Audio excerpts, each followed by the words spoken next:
In the past decade, a new kind of consumer has arisen. A fusion of myriad tastes and eclectic wants, prone to mixing highbrow with lowbrow, and just a little bit obsessed with all things unique, crafted, and authentic. This consumer has been dubbed the cultural omnivore. And it's interesting to observe how the rise of the cultural omnivore identity brought with it an increased consumer desire for authenticity in everything from fashion brands to restaurants. So how to win the heart and wallet of the cultural omnivore? Well, look no further than gourmet food trucks, which hit a sought-after balance of DIY spirit, twist on tradition, and pop-up intrigue. Welcome to the Delve podcast. Delve is the award-winning thought leadership publication of McGill University's Desautels Faculty of Management. You can find Delve at delve.mcgill.ca and on most podcasting platforms. If you live in a major city, or if you've visited a major city in the past decade, you've probably come across a gourmet food truck or 10. For the foodies among us, no doubt you've purposely sought out those food trucks, following word-of-mouth tips and social media discussion about where to get the best tacos with a twist, a crunchy Korean corn dog, or an unexpected twist on traditional Quebecois poutine. Back in 2008, very few people had heard of a gourmet food truck, and now they seem to be everywhere, especially in major cities like Los Angeles, New York, and right here in Montreal. The rise in popularity of gourmet food trucks has a lot to do with what they represent as a business. They're an affordable way for chefs to explore the life of an entrepreneur without breaking the bank on a brick-and-mortar restaurant. And on the other side of the grill is the customer and their desire for new, authentic, and even experimental fusion dishes at an affordable price point. McGill Desautels Faculty of Management professor Daphne Demetry studies the creative and cultural industries, specifically the varied experiences of entrepreneurship. She recently co-authored a paper with Professor Todd Schiffling titled The New Food Truck in Town, Geographic Communities and Authenticity-Based Entrepreneurship. That paper shares research on gourmet food truck owners and their experiences as entrepreneurs, including what cuisine they chose to make and why, and how much the cities they work in affect their choice of cuisine and their experience as entrepreneurs. But before diving deep into food truck culture, Professor Demetry gives us a crash course in what authenticity really, truly, authentically is. Authenticity is a really complicated word, in part because it's socially constructed, and so it's very different by person, by place. So what I think is authentic, you may not think is authentic. We might both walk into a restaurant and I say it's inauthentic and you say it's authentic, which is what makes it so fascinating to study because it's just different in every context. And how we define authenticity is complicated. So like I mentioned, it's a social construct, it's a dimension word, which means that it's locally produced based on something, an organization, a place, a person, but there are some general trends to how we define authenticity. So more recently, people have thought about it in sort of three veins: connection, consistency, conformity. So connection, are you authentic to a particular entity or person? So for example, we talk about, paintings in this way. I have an authentic Picasso. I don't actually, I wish I did. Or this is an authentic wine producing country. So we use it a lot when we talk about the concept of terroir. Consistency is another way of thinking of authenticity, and it's a really interesting way in which authenticity emerged in conversations of philosophy and psychology, which is, we have an authentic self that we supposedly try to present to society, and that mirrors who we are inside. And that can also be applied to organizations. So authenticity as consistency within the organizational realm means that the organization's signals to their audience, to their consumers, mirrors what the consumer's perceptions of that organization is really about. So it's all about alignment between your front stage self or the organization's front stage self and the backstage self. And then finally is authenticity as conformity. And what that means is whether or not an object or person sort of fits within a category, an institutionalized category. So it's the idea, for instance, if you go to a Chinese or Thai or Mexican restaurant, you go, this is authentic, Mexican food. We have sort of pre-established notions of what that means. Whether they're real or not is completely beside the point, but that's sort of how the third sort of final way we tend to think about authenticity. When we think about authenticity in organizations these days, we often think about authenticity as more of a buzzword, almost as if it's something that can be constructed. Yet that would seem to go against your definition and the very ethos of authenticity. Yeah, definitely. And what's interesting about that is it's a slippery slope because on the one hand, you can manufacture authenticity. You can create these signals as an organization to say, look, we're true to who we say we are, we're morally authentic, but you can't go overboard because the second you go overboard, then consumers will think you're fake. So there's a really interesting study that was done recently that looked at when restaurants overtly claim that they're authentic. So they say, I'm an authentic X, and actually consumers think they're less authentic if they claim authenticity directly. So it's just like, as a person, if you walked up to someone and said, I'm authentic, you'd probably go, I don't know about that. The same applies to organizations. Your research paper, as you alluded to, focuses on gourmet food trucks and notions of craft and authenticity-based entrepreneurship. Was there a spark that inspired you to research this particular area? Yeah, so gourmet food trucks are a nice extension to my other research on underground restaurants, which is just that they're similar in the form that they are alternative pathways to entrepreneurship in the culinary industry. They're a different way in which people can achieve a food business. Whereas it used to be you had to, work starting as a dishwasher, work your way up through the hierarchy in the back of a restaurant. Maybe if you're lucky, you would get funding from investors. But for the most part, it'd be really hard to break through and it would be years and years of arduous work. Here with gourmet food trucks, you don't have to be a skilled chef. You can go on eBay and buy a food truck. And that's actually what some of the entrepreneurs talked to us about. They went on eBay and bought their truck. And then the next day they started it. There's sort of an easy entry point. There's lower barriers to entry for those particular entrepreneurs. Can you tell us a bit more about your data sources and methodology for collecting data from these entrepreneurs? My co-author, Todd Schiffeling, who's at Temple University, he created this method of collecting all of the Twitter handles for gourmet food trucks. And what's interesting and what enabled him to do that is on Twitter, food trucks follow other food trucks. So he could create basically a spider model of sort in which he could collect, if you were a food truck, you were likely friends with other food trucks within the same city. And so you could figure out through that sort of network approach who all the other gourmet food trucks were in a city. And one of the reasons we could do this is because gourmet food trucks heavily relied on Twitter in their early days. So the emergence of Twitter coincided with gourmet food trucks, and the early gourmet food trucks would use Twitter to advertise their locations.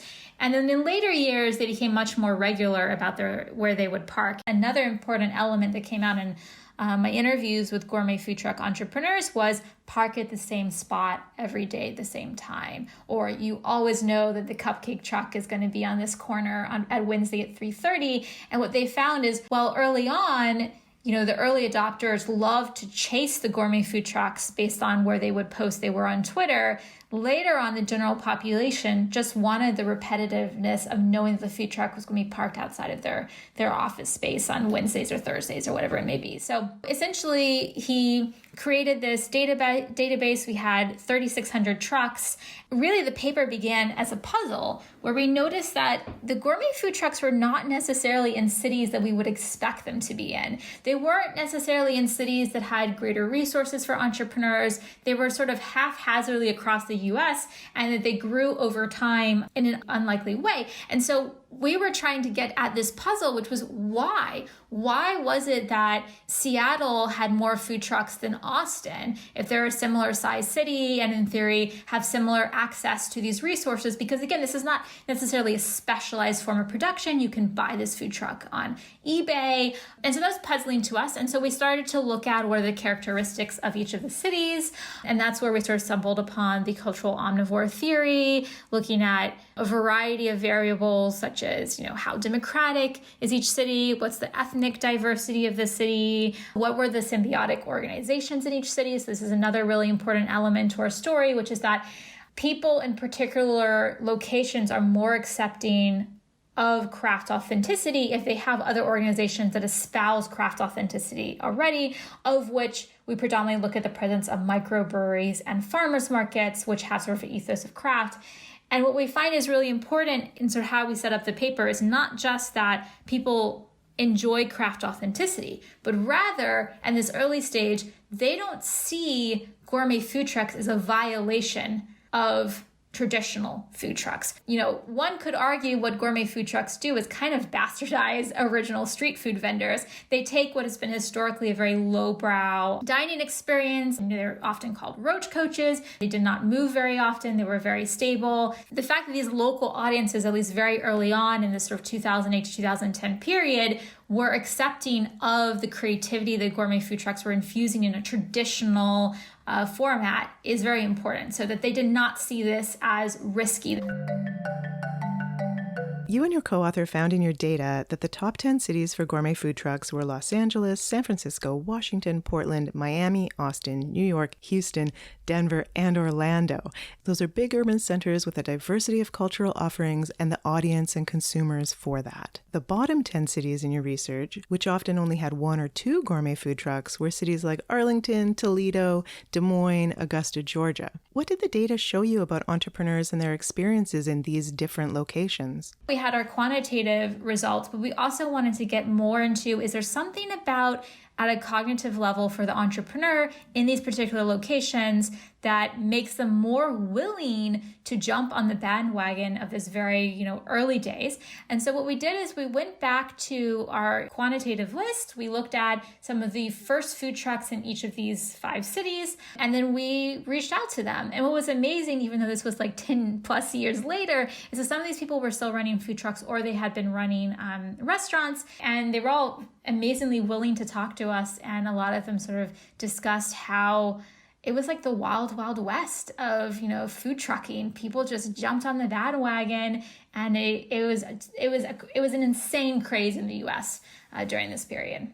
Not all cities were welcoming to gourmet food trucks back in 2008 to 2010 when they started to first emerge. Do you know why food trucks succeeded among certain adversities at the time, such as some restaurant organizations being against them? What's interesting about the food truck industry is that it's not an industry characterized by competition. It's one that is characterized more by collaboration. And in particular, the food trucks realized early on the gray legal zone they were in, how the entire city was largely focused on eradicating them, and they actually banded together to create these food truck associations. And often they park together. Sometimes they're called like food truck rodeos. So they're very collaborative. They support each other. In fact, I would say one of the key secrets to success as a food truck is to not park by yourself. It's to do it with other food trucks. So you can't just like exist on your own as a food truck. What is the role of consumers in the success of gourmet food trucks? Consumers absolutely love food trucks. I mean, if you read some of the Yelp reviews for these food trucks, people actually use food trucks as a litmus test to evaluate their regular dining experiences. So after around 2010, as food trucks really start to accelerate in particular cities, you start to see, and we're looking at Yelp data in particular, you start to see consumers say, this lunch was okay, but I could have just gone down the street and gotten a much better quality meal, much cheaper, much faster at this gourmet food truck. And so gourmet food trucks really have everything and anything for consumers, and they absolutely love them. In your paper, you talk about the concept of the cultural omnivore, which is fascinating. Could you elaborate on that identity and how it relates to gourmet food trucks? Yeah, so the cultural omnivore is this concept that came from sociology that was looking at how elites consume goods and how that has changed over time. So historically, when we think about elite cultural consumption, we know that elites, they would go to the opera, they go to ballet, they go to fine French dining. And the argument goes that that has changed over time, that now elites have become cultural omnivores. So they still do all those things. They might still go to the symphony on Saturday night, but they also might be listening to pop or country music in the car on the way to the symphony. And so they, at least in genre, they consume a wide variety of genres. And in food, how that works out is they often consume both high and lowbrow forms of food, which food trucks are really one of the reasons they were accepted and loved, is because they sort of bridge the highbrow, lowbrow. They bring something that is very lowbrow in the sense that you're dining on the street, you're consuming what historically has been known as food that might give you food poisoning from roach coaches, but you're doing it in a gourmet fashion. You're eating a grilled cheese sandwich, where that grilled cheese sandwich has this artisanal French cheese that, was raised by some local farmer. And so by doing that, they appeal to these, cultural omnivores. But what happens from that is the cultural omnivore not only dines at the, 3-star Michelin restaurant and also the hole in the wall, but they start to use the way in which they dine at the lowbrow locations as another form of distinction. So it's actually another way in which elites distinguish themselves from others, even though it's under the guise of democratizing those cultural goods. I have to ask this question. Is there an authentic food truck equation that appeals to cultural omnivores, yet doesn't make the food truck lose its authenticity status? The food truck equation, as I mentioned before, food trucks seem to be more collaborative than competitive. So I think it's really important to be part of a community, the food truck community, not just to go off on your own. The second is to find a unique niche. So something we haven't talked about yet is that food trucks engage in a lot of fusion foods. This is what is super fun about food trucks. So the originator food truck, often the lore goes, is that it's Chef Roy Choi in Los Angeles, and he basically created this Korean taco where he melded the flavors of Korean food, which he is Korean, and the Mexican taco. He grew up in an ethnically Mexican neighborhood in Los Angeles. And so since then, the hybridity combining of different ethnic cuisines is something that is unique to the food truck.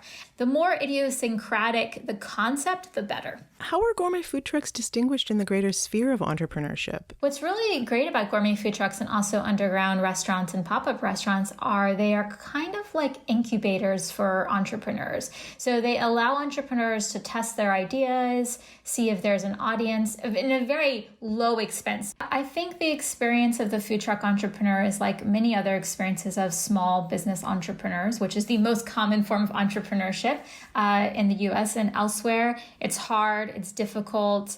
One of the things that came out acutely when interviewing gourmet food truck entrepreneurs is that the financial incentives to owning a gourmet food truck are not great. It's very difficult.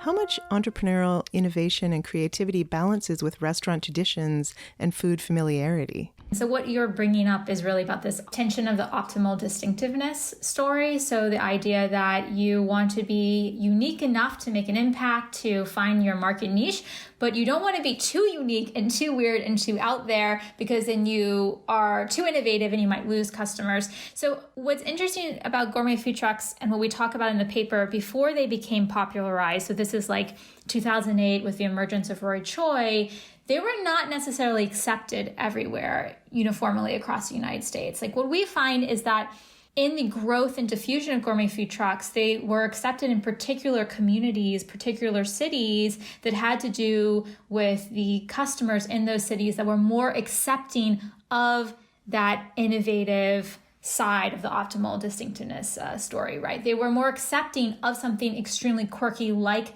a Korean taco than something more traditional taco. And so that's a very important part of the gourmet food truck emergence story, is that at least initially, these local consumers appreciate and find value. They're really the early adopters of the gourmet food trucks. And then slowly it begins to diffuse across the US and then becomes a category within itself. So the gourmet food truck category, we know what it looks like. We know it has this typically very colorful wrapping around the truck. And we know that we're going to get something that is artisanal, that uses typically local ingredients, that is prepared by the chef on board. We even have the movie that comes out in the early 2010s. And so that starts to define what a gourmet food truck category is, which I think allows local entrepreneurs to play more with sort of creative fusion ideas, because people are more accepting of the category of the gourmet food truck. Thinking about new ideas for gourmet food trucks, local ideas, what is the future of gourmet food trucks, and have their markers of success changed over time? I'm really interested in this because gourmet food trucks emerged post-recession in 2008, and they were in part because people did not have the money or the funds to go open restaurants, often in very expensive cities like New York City or Los Angeles, where opening a restaurant can cost somewhere upwards of $500,000. So now we kind of have our different kind of recession with the pandemic, and what it means to dine at a restaurant has changed quite dramatically. And so this might be an opportunity for gourmet food trucks to flourish again. So I'm very interested in hearing what's going to happen with that. What we saw a few years after the gourmet food truck started to emerge and become very popular is we saw a lot of chefs begin to transform their gourmet food truck idea to restaurants. So using the originator story of Chef Roy Choi, now he owns and operates several restaurants. Some other people in our sample have done the same, in part because owning the restaurant is a much easier financial path than continuing to run the gourmet food truck. This brings us back to the authenticity question, which goes beyond the food itself to the overall experience of the gourmet food truck, from getting an insider's eye on who the chef is to how the food is made. We have now moved, especially in the culinary industry, in the food industry, towards the consumption of production. So we are obsessed, and this is what craft authenticity is all about, is we're obsessed with seeing the preparation of our food. We see this with the growth of food TV. We want to see, watching Chopped or Top Chef, you want to see how people create the food and be intimately close to that. In fine dining restaurants, you have the chef's table, which is usually in the back of the kitchen. And so gourmet food trucks are just playing into this overall trend. When people can see the craft as it happens, there's little doubt that it is authentic. And at the same time, the consumer gets to be on the inside for a moment, rubbing shoulders with the people behind the product and glimpsing the process of creation. Yeah, and that's one of the reasons why authenticity through craft has become so popular, I think. It's because it's the transparency of seeing the production of whatever you're doing, whether you're drinking a craft beer or you're eating a hamburger, that seems authentic because you as a consumer can evaluate those signals that the organization is making. You can go, all right, they are true to what they claim to be. They really are a craft brewery because I can see, them producing the beer. I can see the hops or whatever it may be. And sort of that just allows an even stronger claim making for the organization. It's actually really quite powerful for the audience.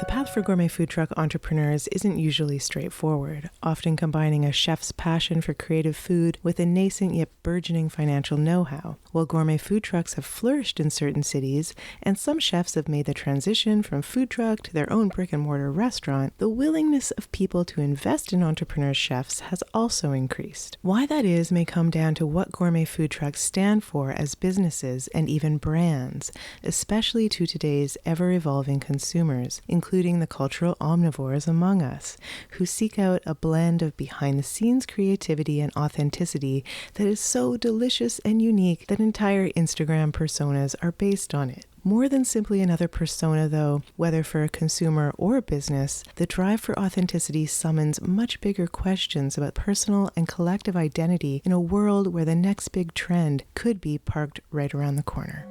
This has been the Delve Podcast. Find more podcasts, articles, and videos at delve.mcgill.ca.